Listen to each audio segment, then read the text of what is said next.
Go live. Oh, there it is.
Very cool. Shabbat Shalom. Shabbat Shalom. Ooh. So welcome to all those who are here. We have a lot of simchas tonight. It is a plethora of simcha. Indeed. So we're going to begin. We'll start with an opening song, and then I've got a more formal welcome. We're on page 24. Shalom Aleichem. Shalom Aleichem, Malachi Hasharet, Malachi Elyon, Melech Malchei Hamlachim, Hakadosh Baruch Hu. Boachem Lishalom, Malachei Hashalom, Malachei Elyon, Melech Malchei Hamlachim, Hakadosh Baruch Hu. Baruchuni Lishalom, Malachei Hashalom, Malachei Elyon,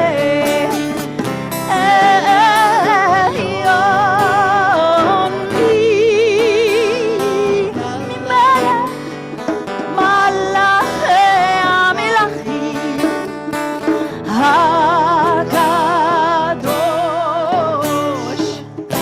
Hakadosh Baruch Hu. Seitchem Lishalom. Clap with us. Seitchem Lishalom, Malachei Hashalom, Malachei Elyon, Melech Malchei Hamlachim, Hakadosh Baruch Hu. One more time. Shalom Aleichem, Shalom Aleichem, Malachei Hashalom, Malachei Elyon, Melech Malchei Hamlachim, Hakadosh Baruch Hu. Shabbat Shalom. Shabbat Shalom. So before we begin, just a few logistical announcements. The first is, hopefully everyone grabbed a prayer book on their way in. If you haven't, you can grab one right at the front. Our usher this evening is Deb Alper, who can make sure that if you need anything, you can have help finding it. Large print prayer books are available when you first walk in. Hearing assisted devices are right in the office, right on the right. If for some reason tonight we need an emergency exit, of course there's the exit you came in, but notice there's an exit right there. And if you walk through the back, those two doors, you'll find another exit to the right. If you need bathrooms, they're outside to the right, though all gender and handicap accessible bathrooms are through the office toward the back. Finally, I know we've got a number of visitors here tonight. If at any point you feel lost, you're not sure where you are on the page or in the prayer book, don't be shy about leaning over to somebody and asking them for help. That way they can help and make sure that everyone can follow along. And sometimes, even if you don't know the words, clapping your hands with us, humming along is plenty. So with that, tonight, we've got a lot of simchas, as I mentioned before, a lot of joyous occasions. Not only do we have 13 students who are celebrating their confirmation, and what a confirmation is a ceremony whereby students who now are graduating 10th grade, finishing 10th grade, are able to proclaim publicly not only that Judaism matters to them, but what about Judaism matters. When students become bar bat mitzvah, they do that to an extent, but with a few more years under their belt, a little bit more education, the ability to be, to function, to be treated like adults, they can now look in a nuanced way at what their Judaism means to them. And so we're going to be hearing from them peppered throughout the service. But tomorrow we're going to call 2 students to the Torah as bar and bat mitzvah. And so it's my pleasure to call Noah and his family and Arden and her family up to light our candles and to lead us in Kiddush tonight.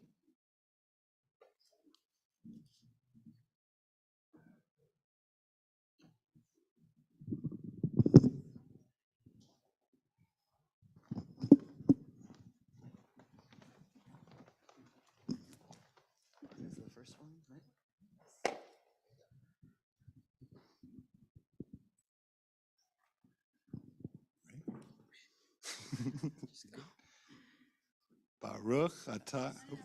Oh, sorry. As these Shabbat candles give light to all who behold them, so may we, by our lives, give light to all who behold us. As their brightness reminds us of the generations of Israel who have kindled light, so may we, in our own day, be among those who kindle light.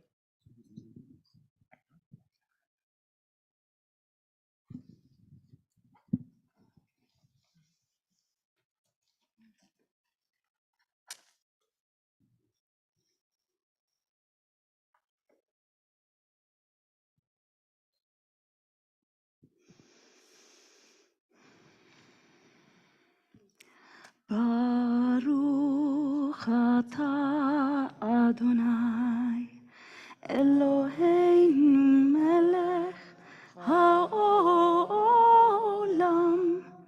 asher kiddushanu b'mitzvotav v'tzivanu lehadlik ner Shel Shabbat.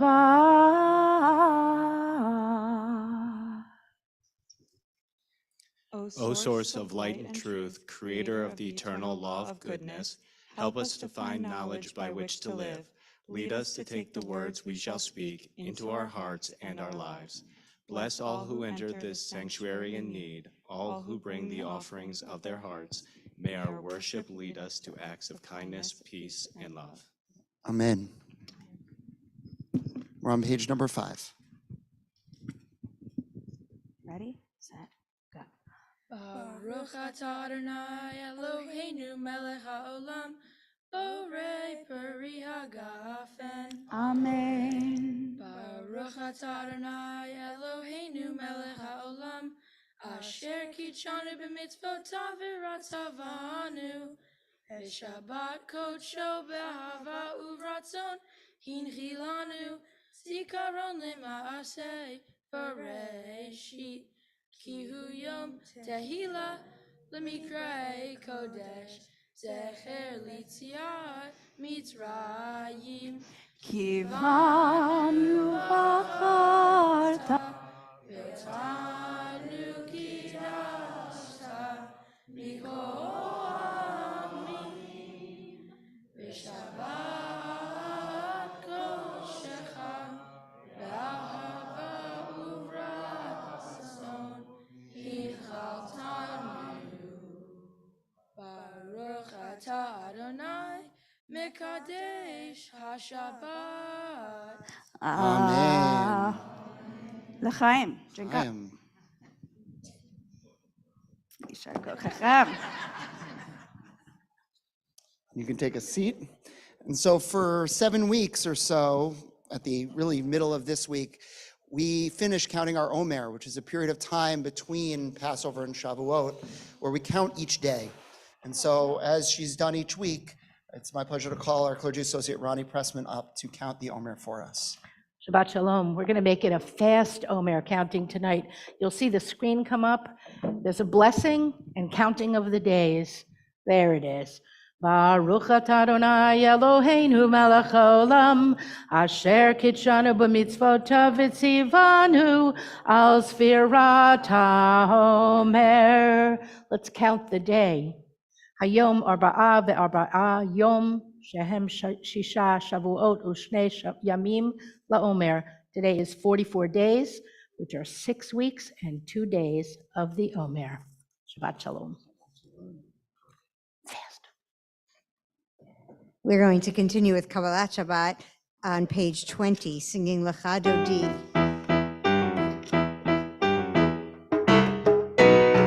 Lecha dodi lirat kala yalala yalala yalala b'nei Shabbat nekabela yigai lecha dodi lirat kala yalala yalala yalala b'nei Shabbat nekabela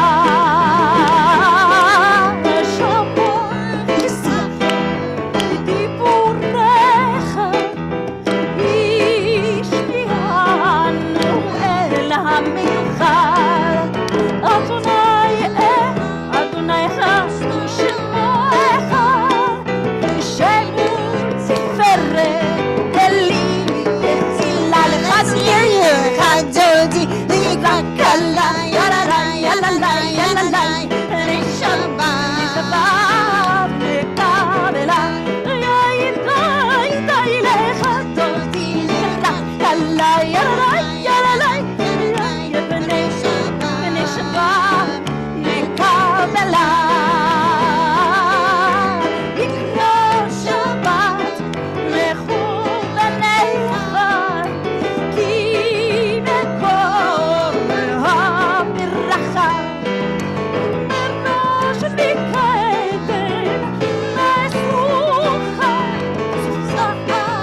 To the sanctuary.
Yes, we have greeted her. She's for sure coming. She's in for now. sure here. You may be seated, and I'm so thrilled to invite up our first set of speakers from the confirmation class. Lev, Hannah, and Kate will be sharing with us thoughts and reflections on how they are confirming their Jewish identity tonight.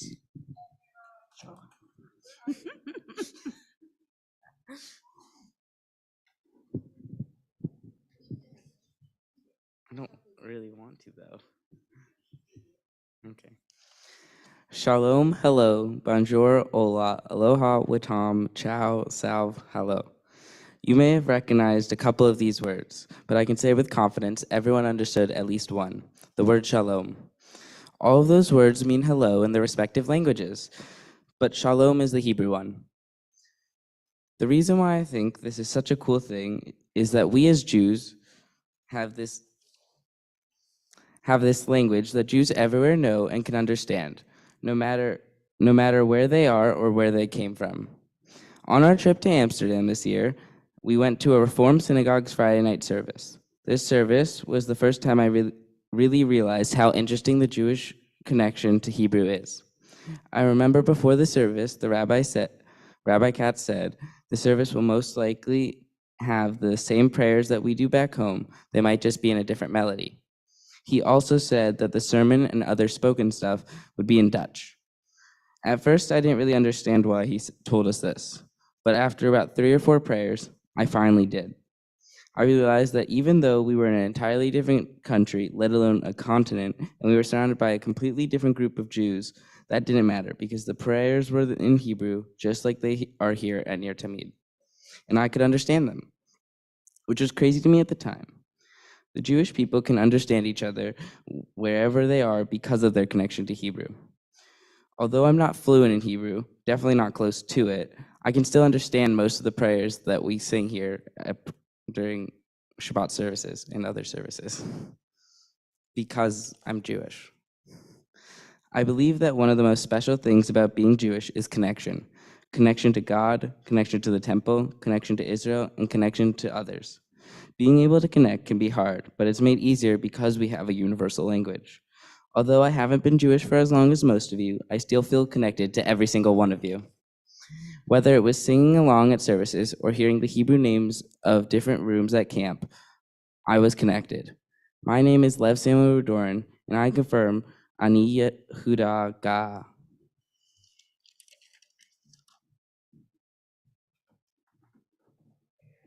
What do Jewish people bring into this world? Every Jewish person I have met is determined and persistent. Those traits are seen lador vador, generation to generation, in my family. From my great-grandmother to my grandparents to my parents to me. Not only are the people in my family dedicated to Judaism, they bring their inherently Jewish traits throughout their work and home lives. My great-grandmother, who I am named after, fled from a Polish town with her husband after her son was taken by the Nazis. They hid in a barn for 2 years until they overheard the family who owned the property was going to turn them in. So they used my great-grandfather's blonde hair and blue eyes to get a fake ID. They escaped to what is now Israel. They went through horrible experiences to keep their religion, and after every trial testing their strength, they never gave up. Their daughter, my grandma, and her husband, my Saba, both immigrated from Israel when they were teenagers to go to college. My grandma became a government contracting officer, and my Saba was part of the Defense Communication Agency. In his mid-20s, he quit smoking and took up running. He ran a marathon and still runs today at 78 years old. My dad's father, my papi, attended night school to become a school psychologist while teaching during the day. His wife, my mom's determination lies most in keeping family connected, whether it's meticulous planning or persistent phone calls. That brings us to my parents. My dad is dedicated to balancing work and family. He memorized the whole album in 2 days while on a business trip so he could sing every song with me at my Harry Styles concert. My mom was determined to get me everything I needed and more for my learning disabilities. Before I even understood my diagnosis, she had done tons of research, and because of her unrelenting support, I never felt less than. She fought for me with countless teachers until she wore them down to the point where they gave me what I needed because they were tired of dealing with her. From a young age, my parents and grandparents showed me that a Jew's strongest asset is unrelenting determination, and because of their influence, I have become one of the most persistent people I know.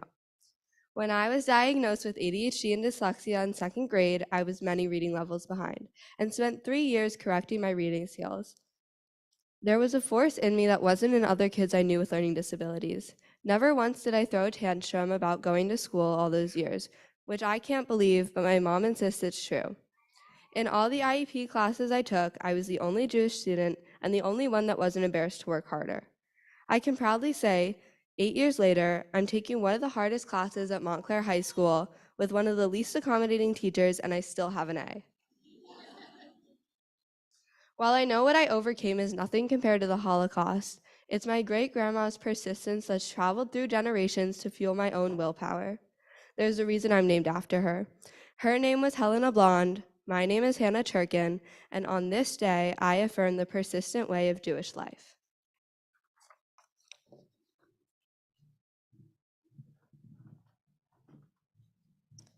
When I think about Judaism, I initially think about God. How do I know God exists? Is God the center of Judaism? I still have many questions, but nonetheless, I've discovered my own deep connection to Judaism. One of the core commandments of Judaism states, love your neighbor as yourself. This commandment helped me bring my own Jewish identity to light. It made me realize that being Jewish is about taking on an active and selfless role in your community. It means treating everyone equally with love and appreciation, no matter who they are, where they come from, nor the condition. When I visited Amsterdam just this past March, I experienced moments that caused me to stop and think about my own Jewish identity. During our visit to the Anne Frank House, I was struck with countless thoughts, feelings, and realizations. One of these ties back to the theme of loving your neighbor as yourself. Mief Gies was a woman who played a significant role in hiding and protecting the Frank family during the Holocaust. Despite the anti-Semitism flourishing throughout the world at the time, she still put herself in great danger to help others whom she was different from. Even though she herself was not Jewish, her actions represent what I believe to be the core of Judaism. It is looking out for people far beyond yourself. It is taking risks if needed to ensure that everyone around is safe and feels welcome. One example of something that I believe contradicts the main values of Judaism is the devastating act of anti-Semitism just this past January at our own temple. This action rose from a place of hate and is exactly what continues to create divisions in our country. Anti-Semitism not only degrades Jewish people, but it shows a weakness. That weakness is the inability to treat people equally, which goes against the core values of Judaism. We as a Jewish people need to exemplify the idea of loving your neighbor as yourself, always valuing the lives of all of our neighbors and never letting hate win. My name is Kate Halpern, and this day, I affirm my place among the Jewish people.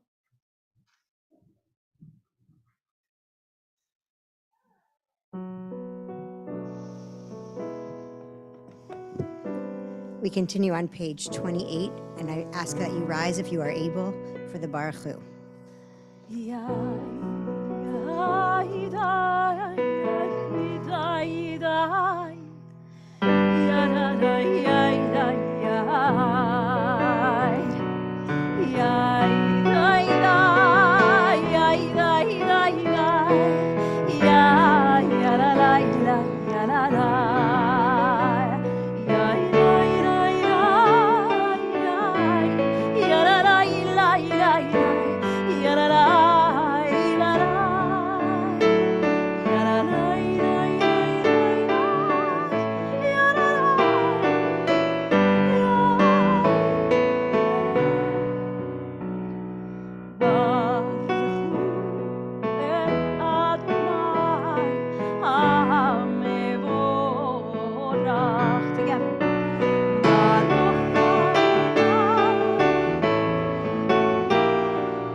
We are seated.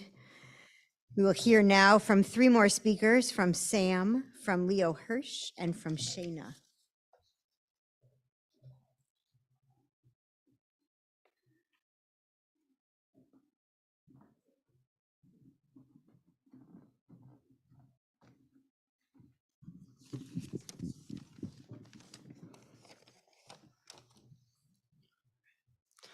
Jonathan Sarna, a widely respected professor of Jewish studies, says that a major issue for 21st century Jews is a lack of true purpose. In previous generations, Jews have fought against oppression for the very survival, for the state of Israel, and for the fundamental continuity of the Jewish faith.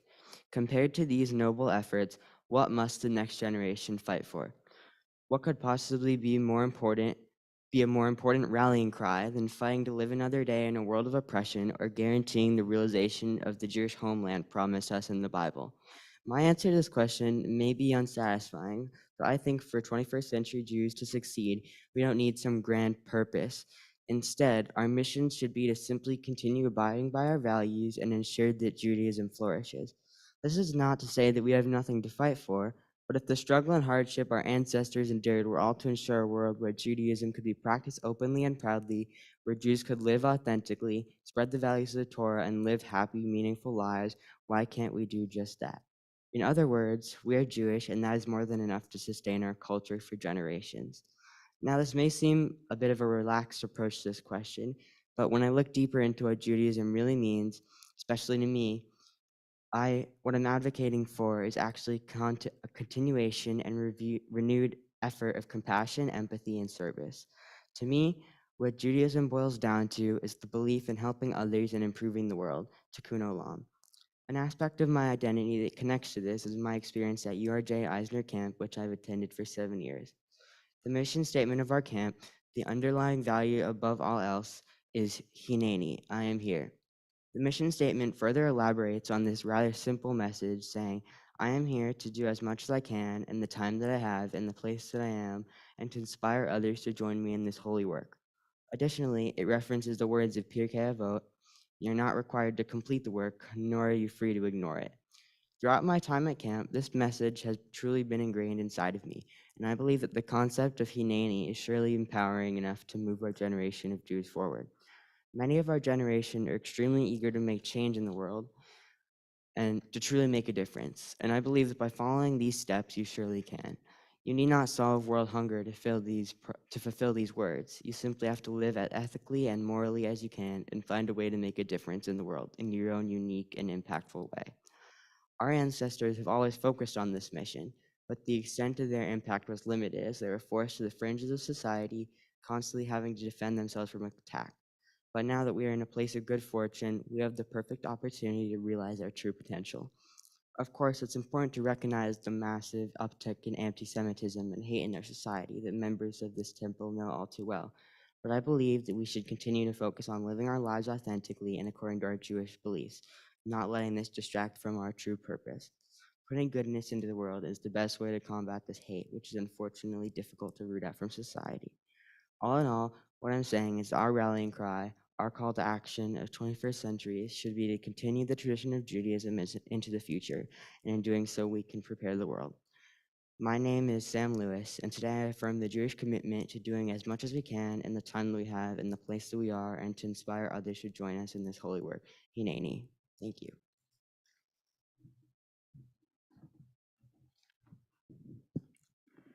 Judaism is more than just a belief, it's a community. Every time I go to synagogue, I am transported into a new world. The music, the prayers, and the people create an environment where I feel welcomed and supported. This warm presence is not only apparent in temple near to me, but also in the various synagogues we were able to visit on our trip to Amsterdam. While there, we spent Shabbat services at a Reform synagogue.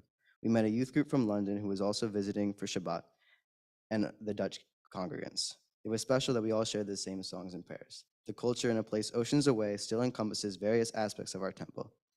The Jewish community is present all over the world, and that is why I decided to become more involved in it this year. For the first year since Bar Mitzvah season in 2020, I started coming back to Hebrew school. After deciding to rejoin as a 10th grader, I volunteered to be a first grade Madrachim at my Sunday school. Shout out Rabbi Sharon. Every Sunday morning, I got the opportunity to see a dozen kids learn about their culture, just like I do every Wednesday. The kids look up to me, and that is something I'll cherish forever. Through these experiences, I have made new memories, friends, and learned new things about myself and culture. The various Jewish activities I participated in have emphasized how important it is to take part in this beautiful religion whenever I get the chance. Learning the stories of Holocaust survivors, Jews from other parts of the country, and from all over the world help us understand the rich and complex cultural history that we all share. In doing this, we can learn and remember what makes being a Jew so special. My name is Leo Hirsch, and I affirm the Jewish way of life.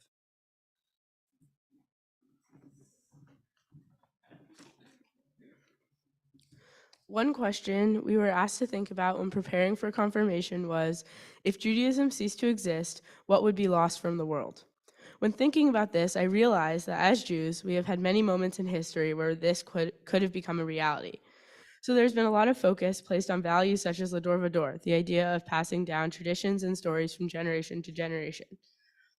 But I want to focus on a less tangible idea that Judaism brings to the world, that of questioning and curiosity.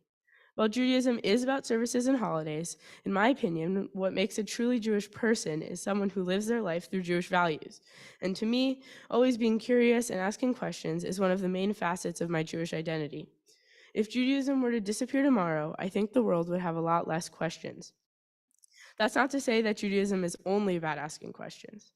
Throughout my time in religious school, I've learned that Judaism is also about voicing your opinion while learning how to listen to others. One of my favorite parts about learning Jewish history is learning how many decisions spur from disagreements. I'm a big proponent of the idea that conversations where everyone agrees are boring, to the point where they might not even be worth having. Disagreements shouldn't automatically equal hostility. There's a proverb that says, as iron sharpens iron, so one sharpens another. This is saying that disagreements are not only helpful, but necessary. A community that values dissent and can withstand struggles will become a stronger community that can find its way through the hardest challenges. Long discussions, interrogating every situation, and general curiosity are all really important to who I am as a person. Not just in academic settings, but also at places like doctor's offices, in a store while eating dinner, and of course, in synagogue. Near to Meet has created a space where we are pushed to always ask and always keep learning. Luckily, my family has always welcomed my questions, even during the service itself, which happens a lot. This brings about an interesting thought. Is it my unique experience of Judaism that makes me ask questions incessantly, or does Judaism inherently build people who love to ask? I believe that Judaism creates people who naturally value curiosity. In elementary school, before my brother and I left for the day, my dad would always tell us to ask great questions. This continuous need for more knowledge spurs from my involvement in my Jewish community. I know this because the people around me today are some of the most curious and thoughtful people I know. My name is Shane Rudorn, and today I affirm my place among the Jewish people.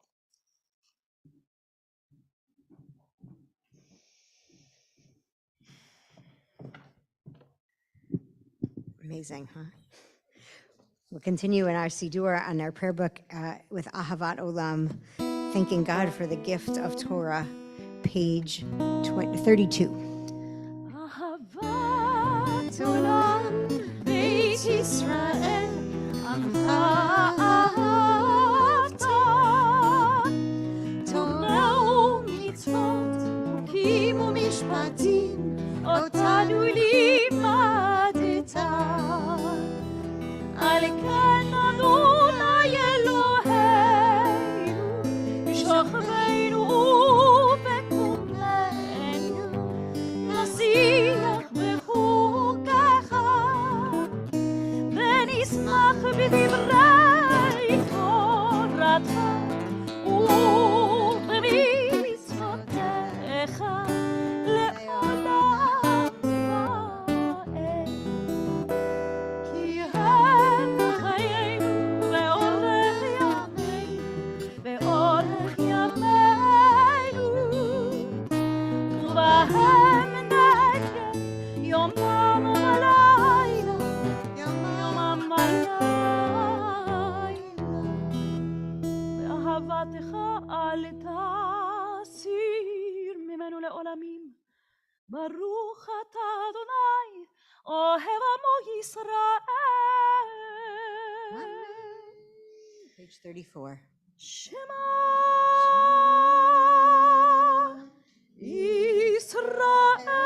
ישראל, אדוני אלוהינו, אדוני אחד.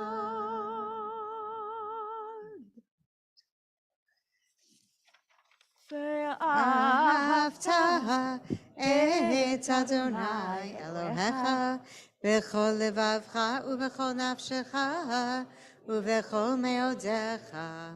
והיו הדברים האלה אשר אנוכי מצווך היום על לבביך, ושיננתם לבניך, ודיברת בם בשבתך בביתך ובלכתך בדרך ובשוכבך ובקומך, וקשרתם לאות על ידיך, והיו לטוטפות בין עיניך, וכתבתם על מזוזות ביתך ובישעריך, למען תזכרו ועשיתם את כל מצוותיי, והייתם קדושים לאלוהיכם. אני אדוני אלוהיכם, אשר הוצאתי אתכם מארץ מצרים, להיות לכם לאלוהים. אני אדוני אלוהיכם. Our next group will come up to teach us about their commitment to Judaism and to affirm their Jewish identity. Eliza, Will, and Lily.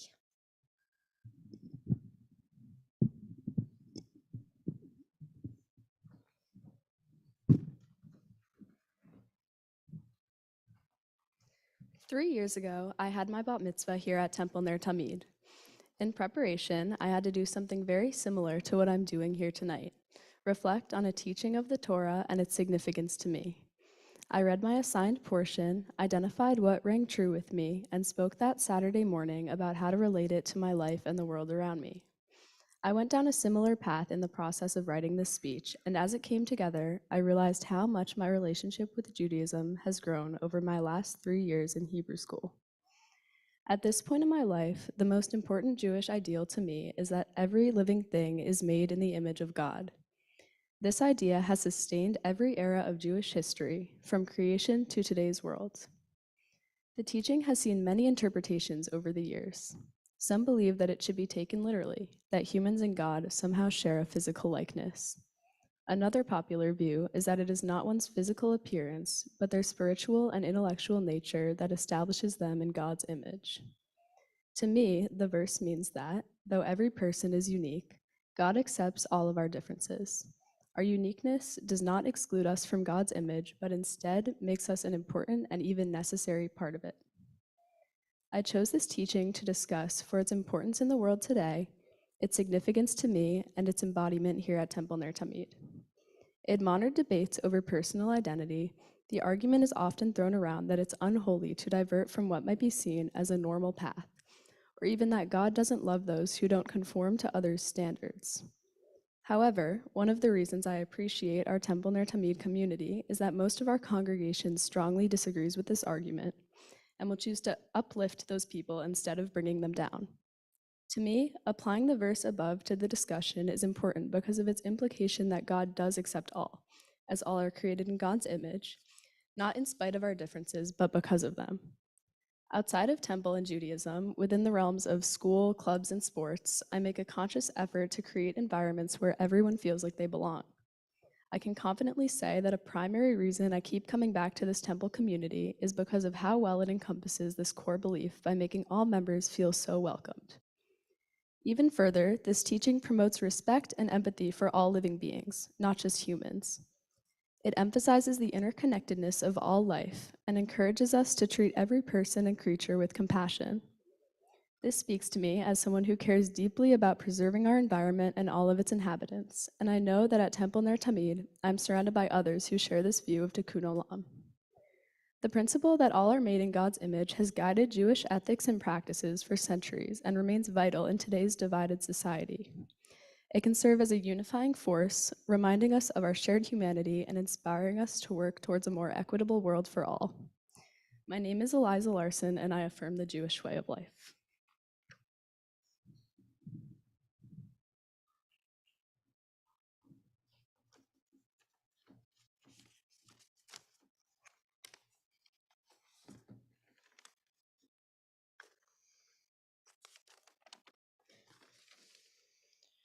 Today, I am up here to both ask and answer a question. Why am I Jewish? This is a question that I've asked many times throughout my life.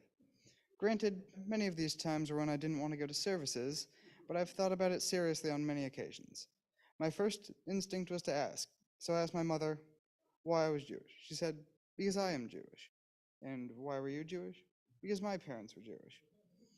This was the answer I used for most of my life, and it was true. My Jewishness was something that made me go to services on holidays and religious school on Wednesdays. I spent years leading up to my bar mitzvah, sure that I was going to leave this place immediately after, and Judaism would remain an annoying part of my life, reserved for holidays and conversations with family. Yet something changed during all the thinking and build up to my bar mitzvah. So when I was asked if I wanted to continue religious school, something in me said yes. I don't know why I wanted to stay, but I made my choice and didn't think about it until the next year started. This re-sparked the question that I thought I had solved. Why am I Jewish? This time it couldn't be a coincidence of birth. There was something about it that I liked, though I wasn't entirely sure what it was. That something was revealed to me the longer I stayed in religious school, though it's been made especially clear to me this year. There's something I've loved to do throughout my entire life, and that is thinking about a question. I spend hours just thinking about random things that have crossed my mind, and Judaism is full of questions that many have put their thought into.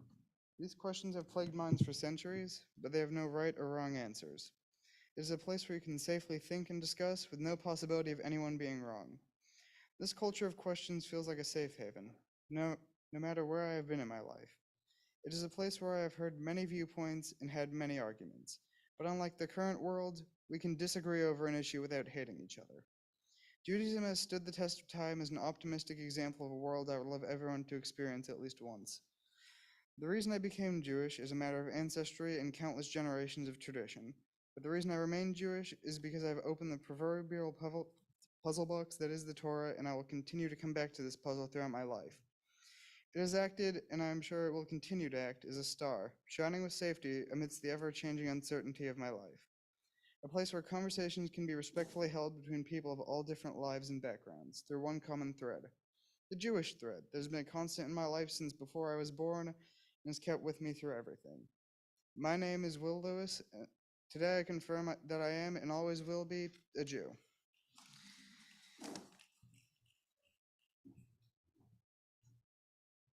During our trip to Amsterdam, I got to explore a city I had never visited before. But what surprised me most challenged my preconceived ideas about a place much more familiar to me and taught me the value of self-reflection. One night, we attended Shabbat services with another group of teens. They were from England. Afterwards, we had a chance to get to know them before heading to dinner. We asked them questions about life in their country, and they asked us about life in ours. One of the questions they asked stuck with me.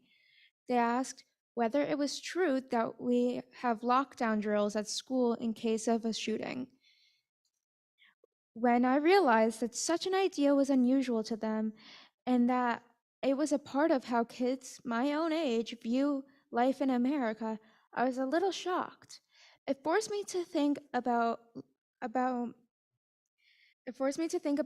part of life we have come to accept as normal and what I had not really questioned. Maybe I didn't question it because it would be doing so would be uncomfortable. Suddenly, as I was in a foreign country taking in all sorts of new sights and sounds, something that was all too familiar to me became the focus of attention. In many ways, the idea of examining our own lives and challenging the familiar is an important part of Judaism. The hardest questions that we can ask are questions about ourselves, about the ideas we take for granted. While it is important to focus on the world around us, it is just as important to focus on what drives us, what makes us who we are, and why we do what we do. In doing so, I believe we strengthen our roles in the Jewish community and embody the principles that Judaism teaches. For example, one of the things we talked about in confirmation class is the idea of tzedakah and giving to others. Helping others is important, of course, but it is also important to look inward and understand why we should want to give to others. Are we doing it so others will view us favorably, or because what's expected of us? Or are we doing it out of empathy? And why does it matter? Maybe it matters because if we do it out of empathy, we are more likely to incorporate tzedakah as a regular part of our lives. Sometimes it is tough to turn our focus inward. That is where Judaism comes in. Learning the Torah, observing the holidays, maintaining tradition, and the discussions we have had over the past year in confirmation class are all ways in which Judaism helps us learn more about ourselves and examine the good and the bad. That is how we grow as individuals and members of the Jewish community. When we were answering questions posted by the students from England about life in the United States, it helped us, as uncomfortable as it may have been, to understand our own situation much more clearly. In a way, Judaism does the same. It encourages us to question what we take for granted, even if that questioning is not always easy. My name is Lillian Radish, and I affirm being Jewish.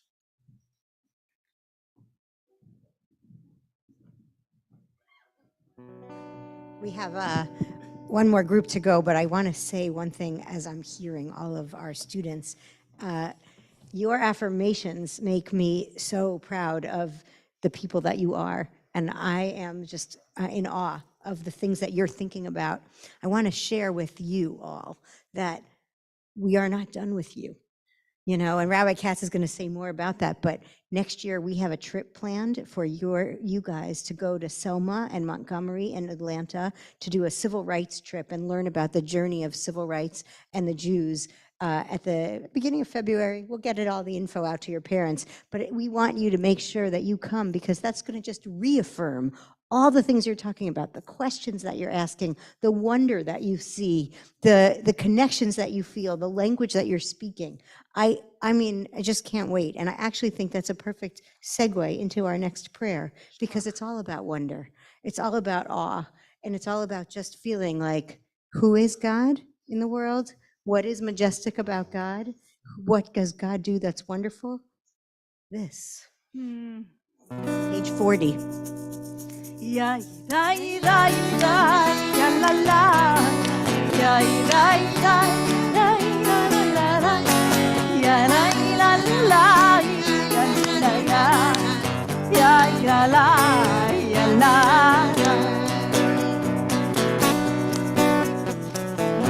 amo kamba elina doraya amo kane talmakode yoga de giro se o se telle yoga de giro se telle male tu khana udaleha okay ya ni femo shayo miriya mesai zelian we amruze zelian we amru azona imelo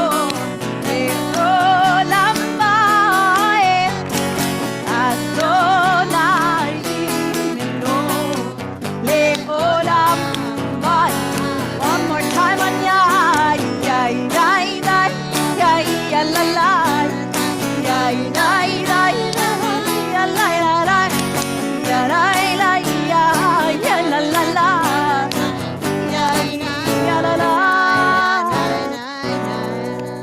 Anyone that wants to come up and sing this Matisyahu song with me, come on up.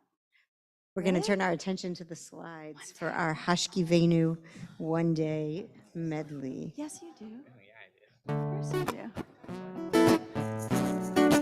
You guys, one day. Words are on the screen, guys. You can totally do I it. thought they'd be super excited, but oh well. Hashkivenu Adonai, Eloheinu Nishalom, V'hamidenu Shomrei Mitzrayim.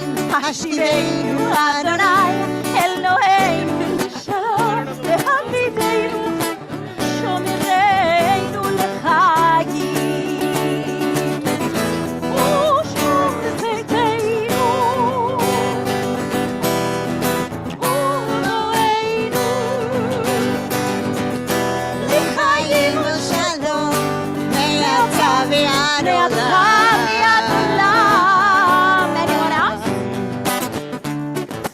times I lay under the moon, and I thank God I'm breathing.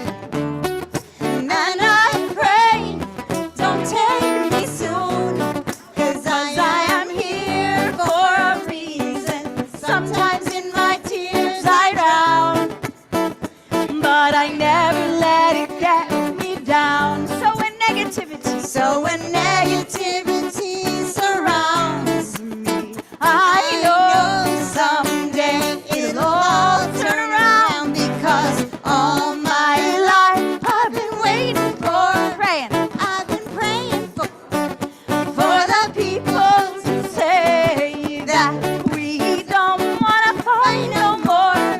There'll be no more wars, and our children will play one day, one day, one day, one day. Let's hear you, let's hear you. One day, one day, one day, one day, once more. Hashkivenu Adonai, Elohim Shalom,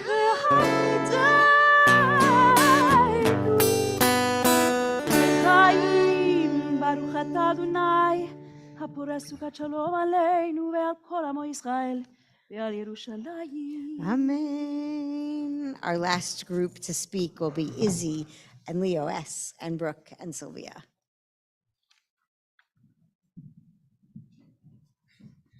Hi. Okay. Yeah. Okay. Is this good? Okay. I've been told I'm Jewish all my life by my parents. When we lived in Brooklyn until I was 8 in our temple there, and now our temple here. For a long time, I didn't really think about the fact that I was Jewish and what it meant. I had just grown up being surrounded by this religion. It is something I've spent so much time on, and the fact that I'm Jewish has always passed over my head and wasn't something until I fully processed in the past few years or so. If you were to ask me the question, why are you Jewish in 6th grade? My answer would have been that my parents are Jewish, and so I could have my bat mitzvah. However, I now have a deeper understanding as to why I've continued to participate in this community, do Hebrew school, and even now currently teach younger students here. On one hand, it's the given fact that Temple Near Tamid is an incredible space, and I have created lifelong great friends through Hebrew school that I love. It's a community where I've never felt more comfortable with myself, and I wouldn't be the person I am without it. On the other hand, I've connected with my Jewish heritage and Judaism as a whole in more mature ways than I could when I myself was in religious classes. My Torah portion for my bat mitzvah was about my ancestors, but it focused on the closer ones, for example, my grandparents. But I didn't get into the ancestors who came before them. My great-grandfather was a survivor of the pogroms and many attacks on his village. His name was Isidore, and was a teenager living in a small village with his younger brother Jake and his parents.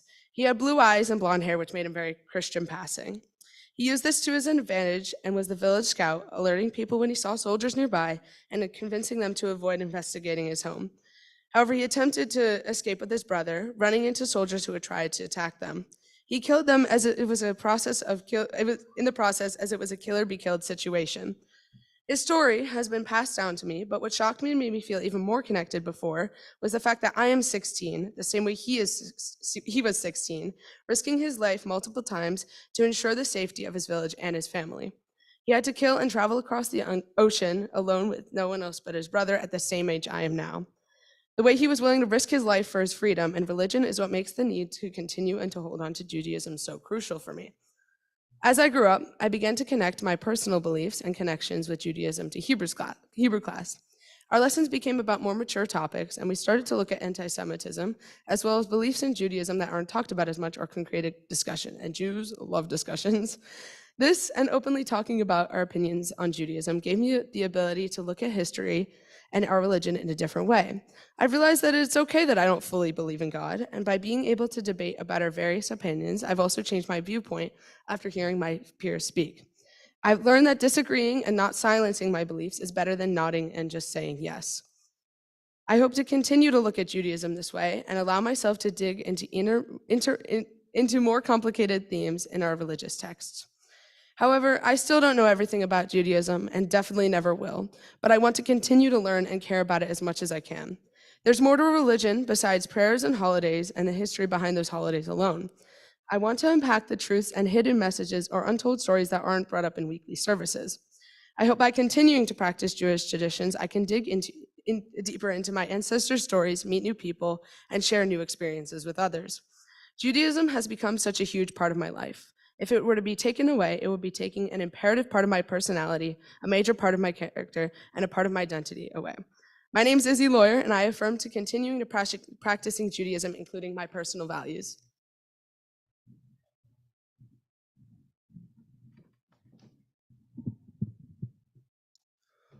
Long ago,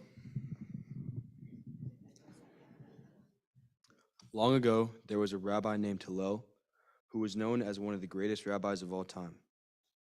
One day, a non-Jewish person challenged Rabbi Hillel to teach the entirety of the Torah while standing on one foot. Hillel's response to this was simple. He said, "What is hateful to you, do not do to your fellow.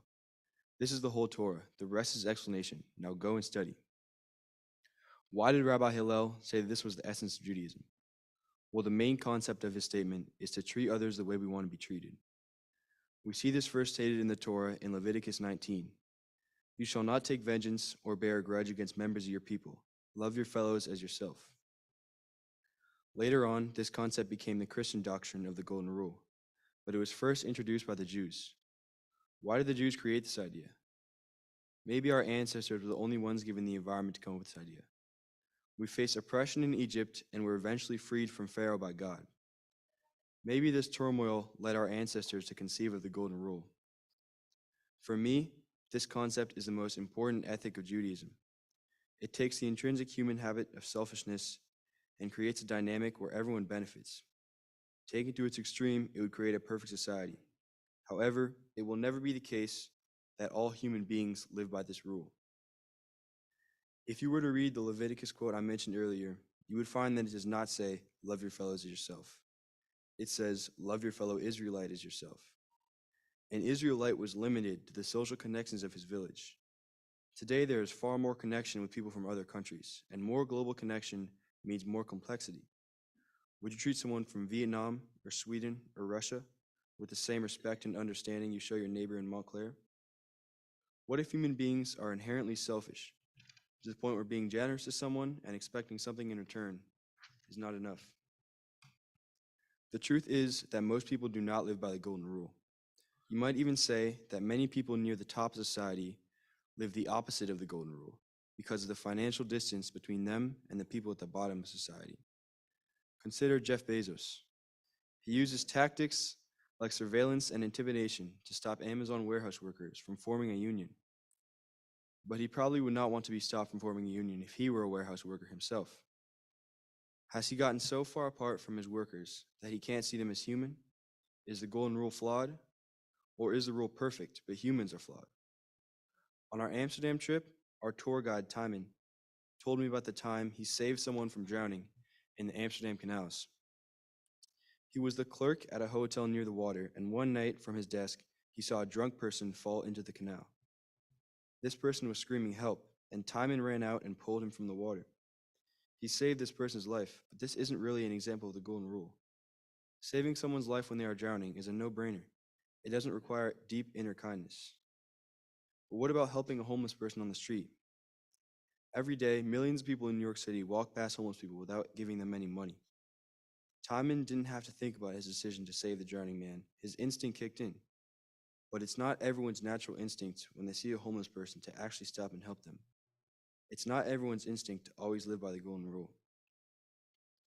I guess I think that this awareness, this questioning, might be more important and more realistic than trying to follow the Golden Rule to a T or requiring someone else to. Perfection is impossible, but keeping the concept in mind can lead a person to more just and generous actions. Maybe that's what Hillel meant by "now go study." This is a very Jewish idea. My name is Leo, and today I affirm my Judaism.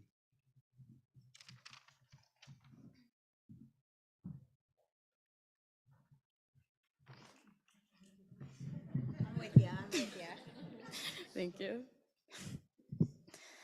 If I'm being completely honest, before this year, my Jewish identity was something that I thought about very rarely. I only partially recognized my Jewish religion solely as something that meant that there were certain holidays I celebrated throughout the year, as well as the fact that it meant that I got to have a bat mitzvah. But I never really thought about what it meant to me or what eventually it would mean to me.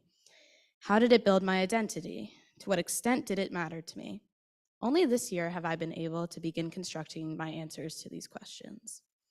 Taking confirmation class, along with experiencing Amsterdam through the lens of Jewish history, visiting different synagogues, seeing the different Holocaust memorials, and most importantly, going through Anne Frank's house, have shown me how important Jewish history is, but also the cruciality of the preservation of Judaism.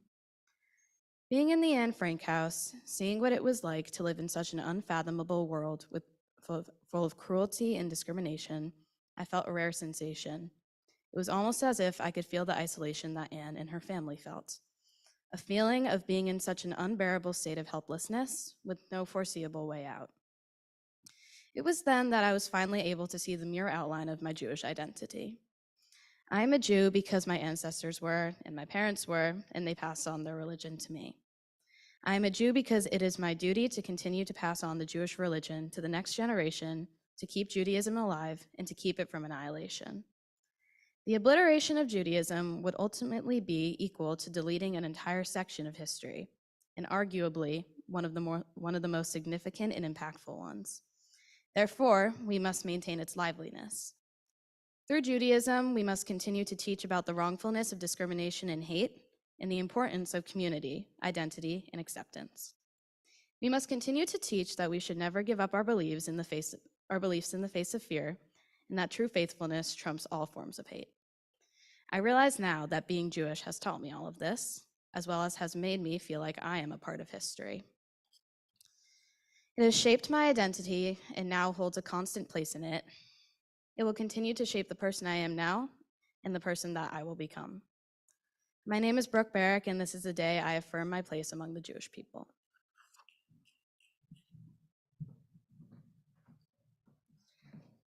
To me, the most important teaching of Judaism, if one could even call it a teaching rather than a principle, is freedom of choice.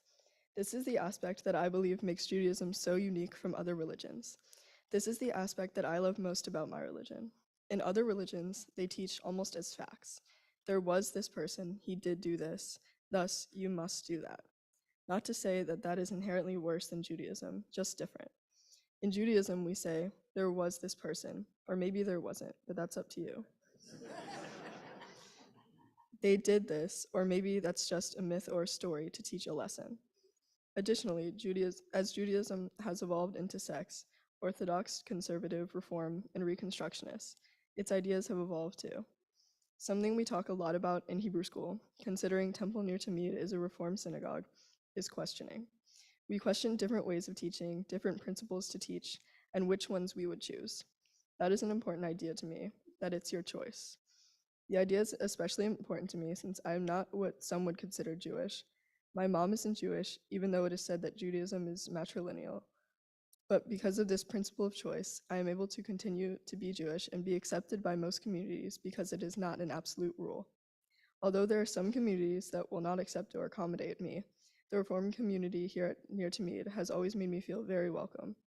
This is because Reformed Jews made the choice to believe in a more inclusive Judaism, despite the matriarchal requirement in order to be considered a Jew. They questioned its intent. During our time in Amsterdam, my class, along with some 11th and 12th graders, shared so many memorable moments and experiences. Something I will always look back on is when we visited another Reform synagogue. It was so interesting to think that a congregation over 3,000 miles away from my own could be so similar, especially with a language barrier and cultural differences. At this synagogue, we also met a congregation from London, another place over 3,000 miles away. Yet we all shared a connection, and I felt a similarity between us. This is because of the core Jewish principles. And even with this freedom of choice that I find so vital in my religion, Judaism presents a solid framework which guides me in making my choices. My name is Sylvia Koenig, and I affirm the Jewish way of life.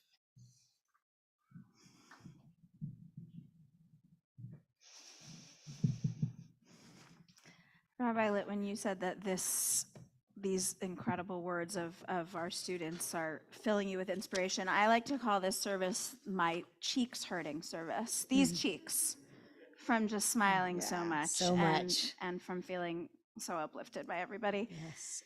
What's amazing is how each of them took something that they all learned collectively together and created something so personal for themselves. It's amazing. And actually, that's even kind of like what our prayers are about next. That's right. So we're going to turn to the Amidah, page 46. We'll rise if you're able. And we're going to sing the first line together out loud. And then we continue silently all the way through to page 62.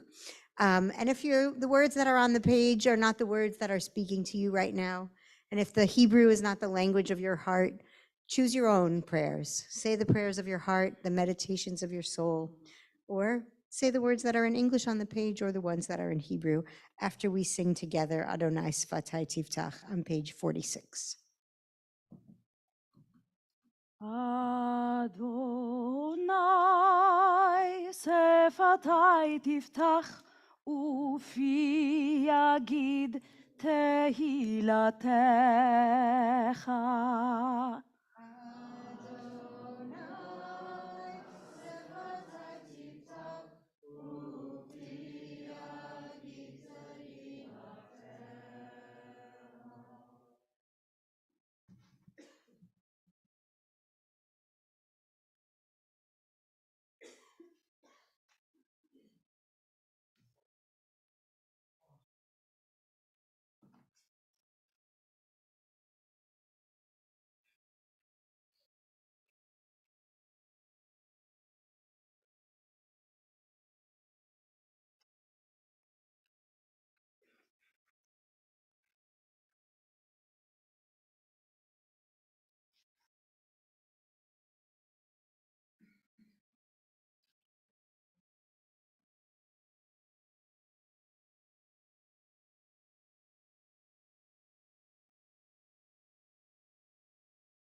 So I invite you to keep letting your prayers flow here in this room, in the Zoomiverse, wherever your prayers are residing as we all come together for a prayer for peace, page 60. Shalom Rav Yisrael Amcha Tasim Le'olam. Shalom Rav Yisrael Amcha Tasim Le'olam. Ki ata hu melech adon lechol hashalom. Ki ata hu melech adon lechol hashalom. Shalom Rav Yisrael Amecha Tasim Le'olam. Shalom Rav Yisrael Amecha Tasim Le'olam. V'tov b'necha livarech et amecha Yisrael.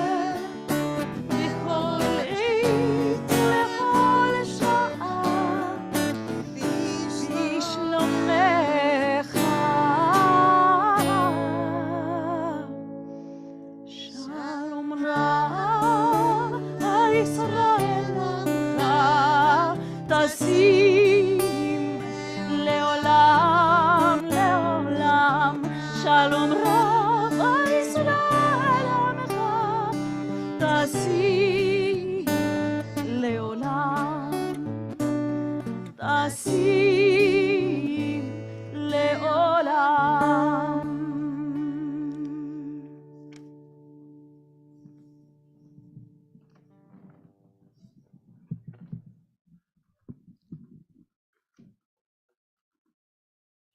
At this point in our service, we offer a Misha Berach, a prayer for those in need of healing.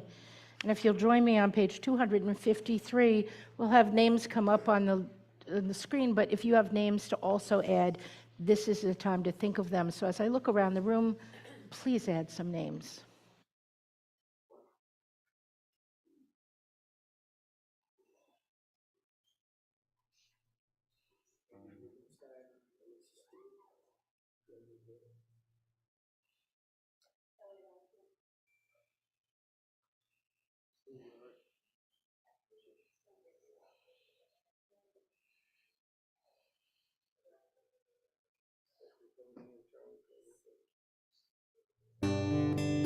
Please join me on page 253.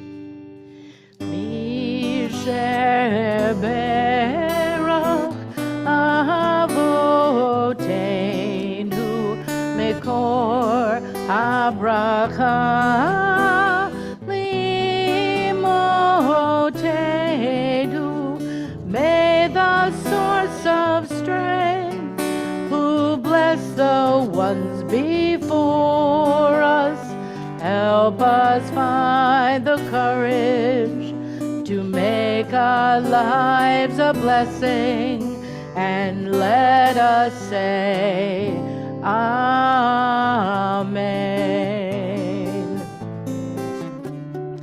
Misheberach imotenu mekor habracha le'avotenu. Bless those in need of healing with refuah shlema, the renewal of body, the renewal of spirit, and let us say Amen.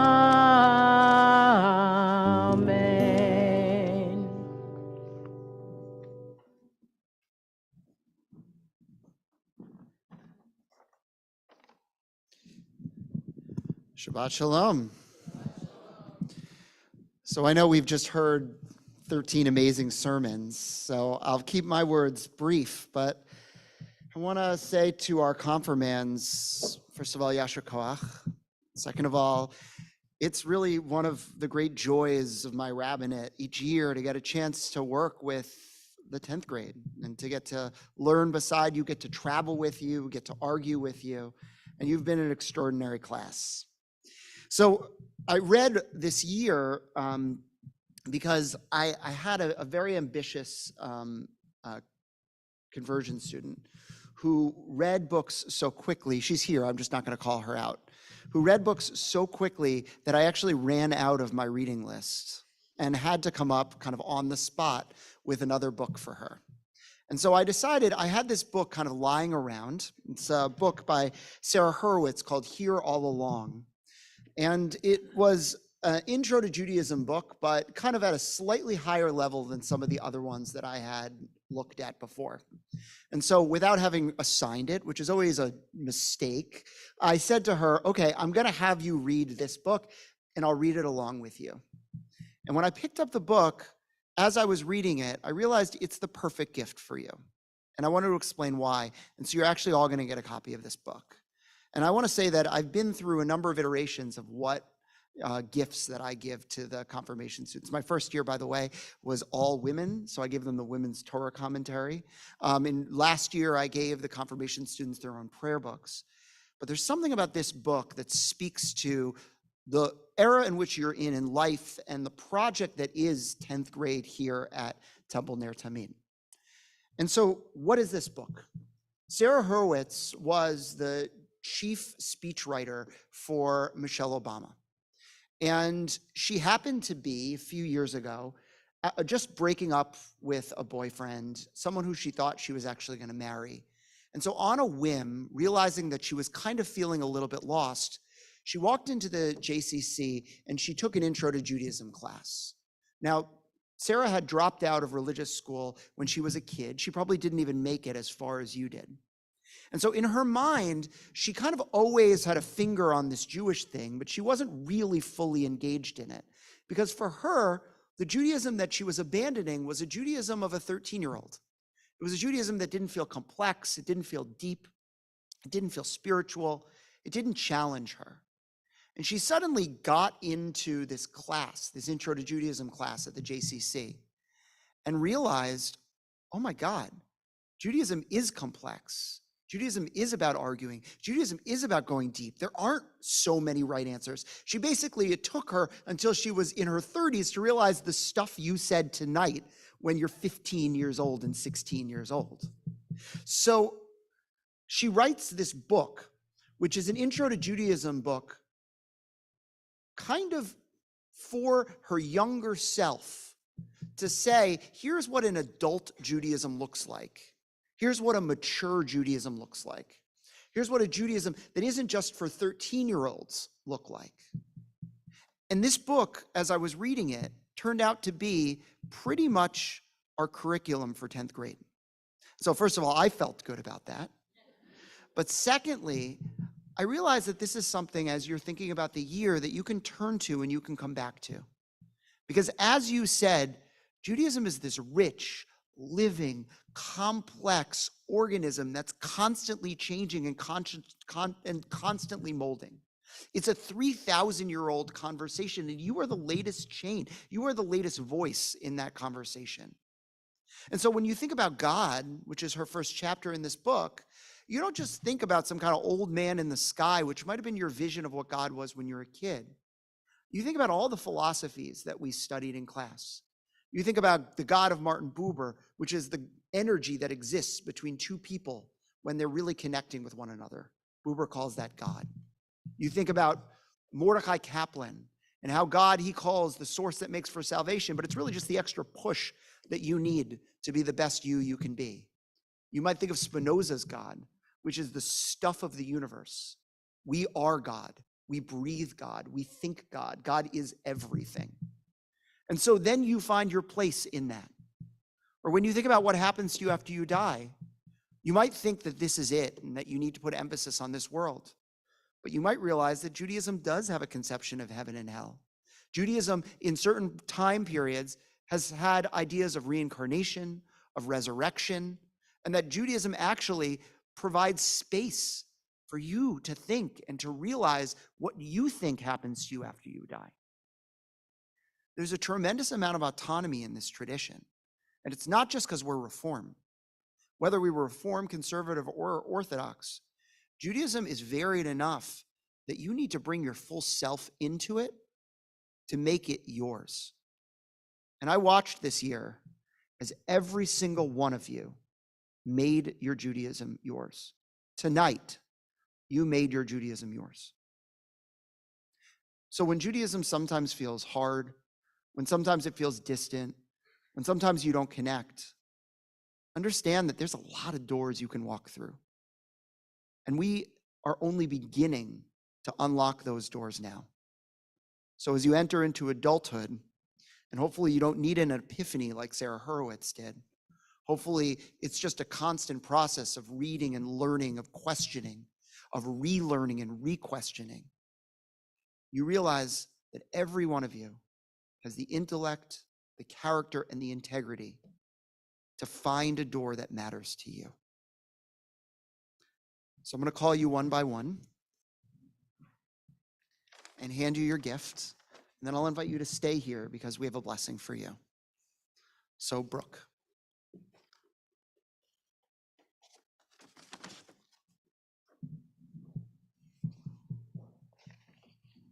Hannah.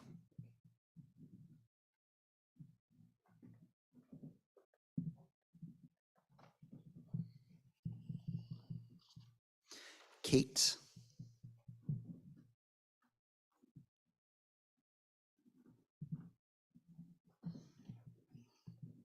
Leo Hirsch.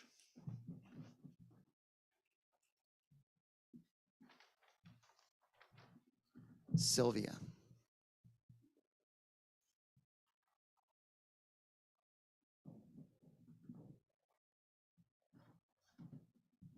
Eliza,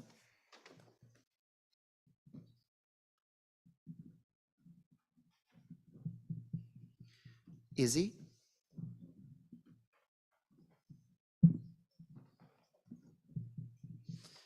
Sam,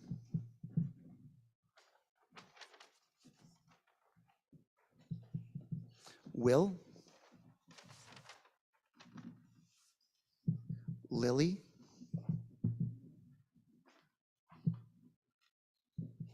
Lev,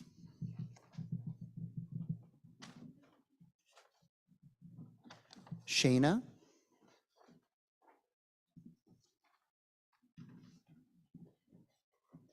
and Leo.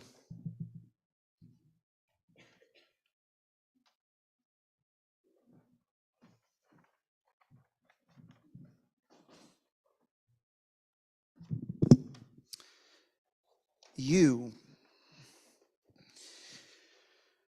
embody everything that we stand for here at Temple Ner Tamid. You're thoughtful, you are good people. You've come together as a group and you understand community. You ask great questions. You're not afraid to argue. And you love this tradition. And we as a community love you for it. And so we're going to offer you a blessing, the oldest blessing that exists in the Jewish tradition, the priestly benediction.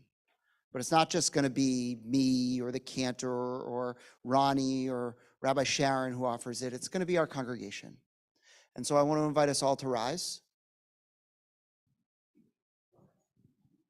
as the cantor leads all of us collectively in a blessing for you.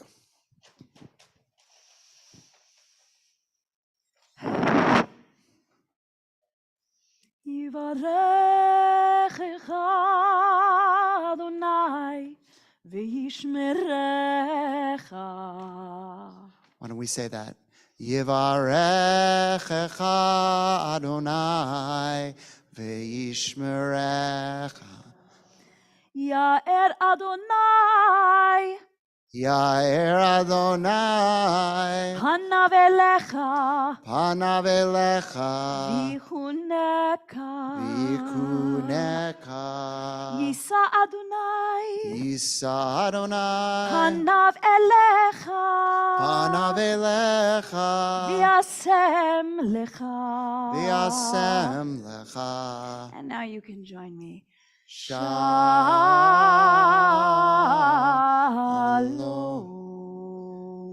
May God bless you and keep you. May God cause God's face to shine upon you and give you grace.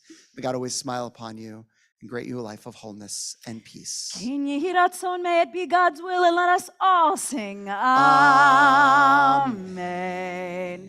Baruch atah Adonai Eloheinu melech haolam שהחיינו וקיימנו והגיענו לזמן הזה.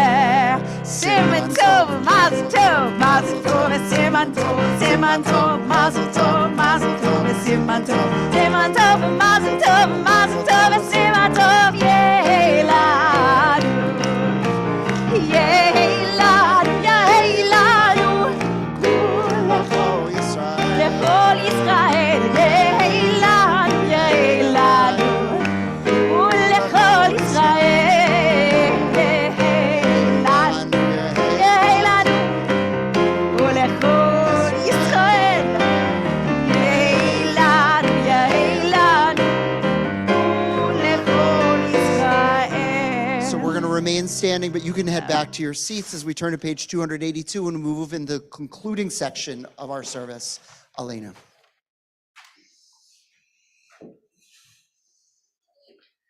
Aleinu l'shabeach l'adon hakol, l'tet gedula liotzer breshit, shelo asanu kigoye haratzot, velo samanu kamishbechot adam ha, shelo sam chelkeinu kahem, v'gor aleinu kechol hamonam.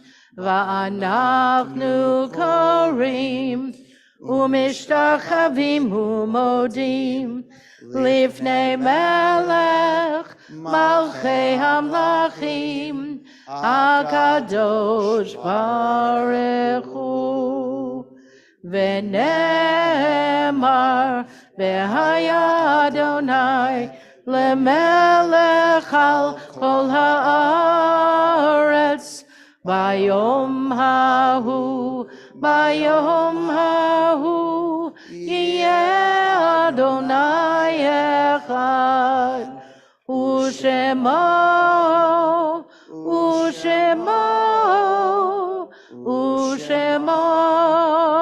אחד. Please be seated. Our thoughts now turn to those who we have loved and who we have lost. As I call the name of your loved one, I'll invite you to rise in your seat, honoring their memory. This Shabbat, we recall the following individuals: Sam Alexander, Louis Arnstein, Richard Becker. Lisbeth Brody, David Cohn, Mary Dodd, Richard Ebel, Myrna Fox, Claire Baltich Fromson, Paula Gash, Leopold Gattel, Dora Gilberg, Estelle Pearl Goldman, Hilda Gordon, Joseph Gross, Irving Gervich, George Hershey, Abraham Nathaniel Ivner, Celia Kamen, Rebecca Cantor, Sadie Kirschenbaum, Daniel Crone, Phyllis Mazel, Lynn Mintz, George Purton, Beverly Engelhard Rakoff, Benjamin Ring, Ellen May Rosenberg, Joseph Ruffalo, Gloria Spitz Becker, Gertrude Starr, Stephen Zinn. And those who are in their Shiva and Shloshim periods of mourning: Larry Greenfield, uncle of Jim and Peter Axelrod, Robert Nelson, brother of Jack Nelson, Rivka Post, mother of Tamir Post, Frida Berkowitz, aunt of Warren Levinson, Mark Moskowitz, brother of Celia Zeisel, Eleanor Bernstein, mother of Sharon Mandel, and Ann Ackerman, mother of Aaron Ackerman. In addition, I'll invite you to share names of people for whom you're thinking that may not be on this list, but who you are observing Yahrzeit for, or those who you are within your one-year period of mourning for.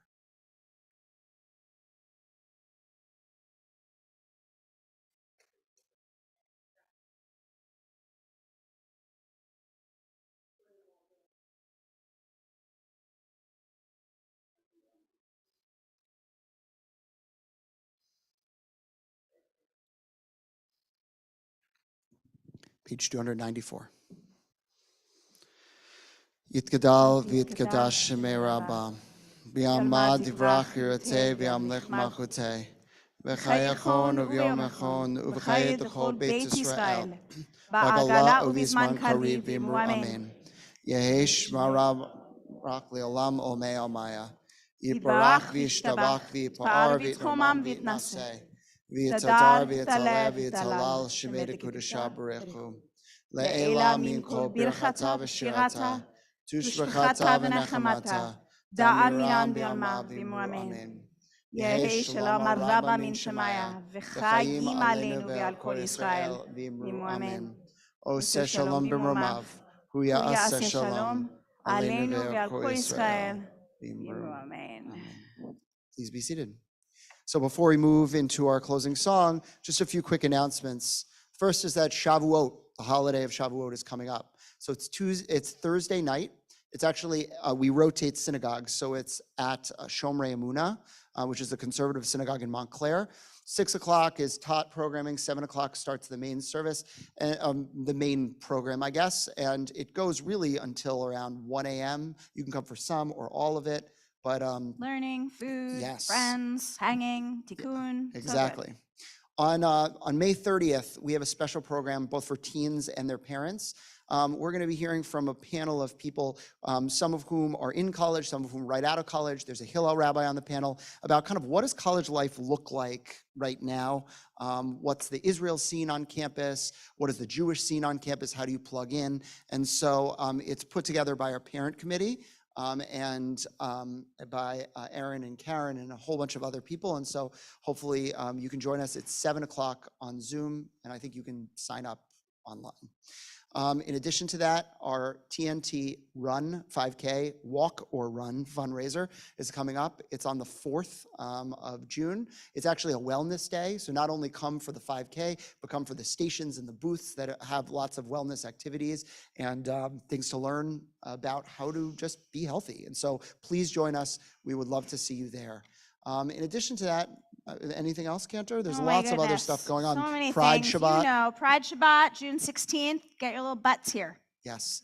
And Tuesday night, I have to make sure to remember this one, is our congregational meeting. So come celebrate a great year, celebrate our outgoing president, Josh Katz, our incoming president, Marty Baum, learn about our budget for the year, our slate of officers for the year, and really just get a chance to say we did it again. So with that, We made it. we're going to turn to Oseh Shalom, page 294. I expect to have lots of singing from our confirmation class. Welcome to come and stand up here again if you like. Oseh Shalom bimroha, hu ya'aseh shalom aleinu. Oseh shalom bimroha, hu ya'aseh shalom aleinu.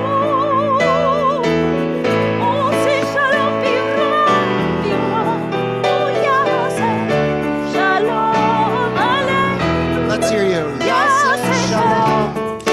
Yaseh Shalom. Shalom Aleinu. Ve'al kol Yisrael. Yaseh Shalom. Yaseh Shalom. Shalom Aleinu. Ve'al kol. One more time. Yaseh. Yaseh Shalom. Yaseh Shalom. Shalom Aleinu. Ve'al kol Yisrael. Ve'al kol yoshvei Judah. Yaseh Shalom. Shalom Aleinu. Ve'al kol Yisrael. So Shabbat Shalom. Make sure to meet someone new. Oneg is right outside. And for those in 10th grade and their families who are joining for dinner, it's right in the back, right over here. But make sure to say hi to a congregant or two before you run back for dinner. Shabbat Shalom. Thank you, Ed. And